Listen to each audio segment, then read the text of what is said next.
I'm always delighted to be with Saul News. This has been such a leader in the conservative movement and the Republican Party. Welcome to the Saul's Newsstand News Rewind for August 9th, 2024.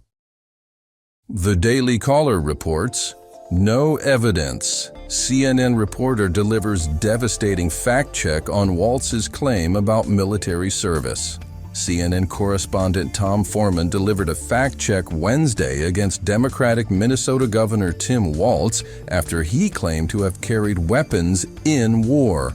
Walz did make a comment, speaking to a group, he's done it a couple of times, where he has used language that has suggested that he carried weapons in a fighting situation. As you know, with your contact with the military, I know from coming from a military family, there is a difference between being in a combat area, being involved at a time of war, and actually being in a position where people are shooting at you.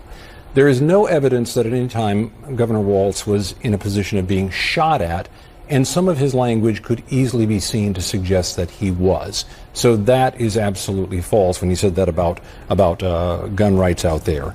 The Harris campaign has since told CNN, quote, Walz would never insult or undermine any American service to this country. Republican vice presidential candidate J.D. Vance appeared at a press conference on Wednesday where he called Walz dishonest over statements made about his time in the military. The Washington Examiner reports, 3 vulnerable Senate Democrats skipping DNC in Chicago.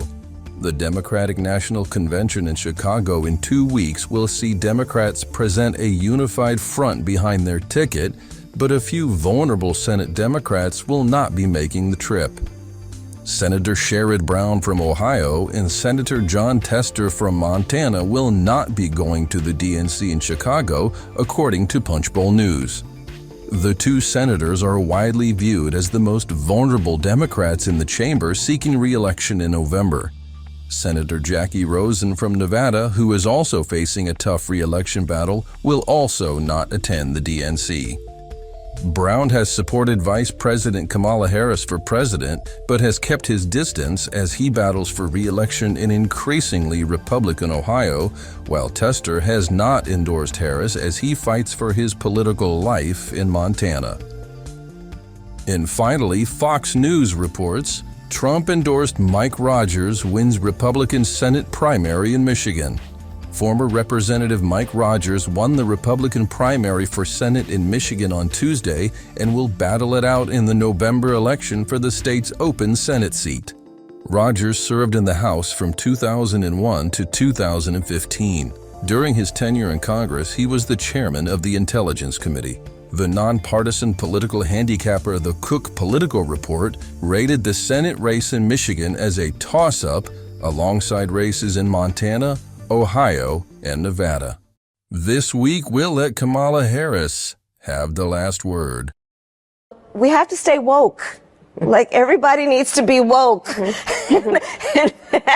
And you can talk about if you're the wokest or woker, but just stay more woke than less woke. Yeah. And that concludes your Saul's Newsstand News Rewind for August 9th, 2024. For more political news faster, visit saulsnews.com.